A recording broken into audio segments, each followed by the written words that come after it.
আমি তার প্রথম না, তৃতীয় ভালোবাসা ছিলাম।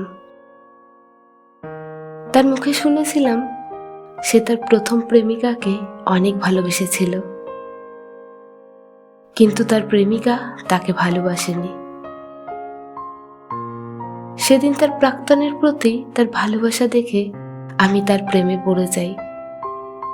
আমি ভেবেছিলাম যে মানুষটা তাকে ভালোবাসেনি, তাকে যদি সে এতটা ভালোবাসতে পারে, তাহলে আমি যদি তাকে ভালোবাসি, সে আমাকে কতটা ভালোবাসবে। কিন্তু আমি ভুল ছিলাম। আসলে মানুষ খুব সহজে কোনো কিছু পেয়ে গেলে না, তার মূল্য দিতে ভুলে যায়। তার জলজ্যান্ত প্রমাণ আমি নিজেই।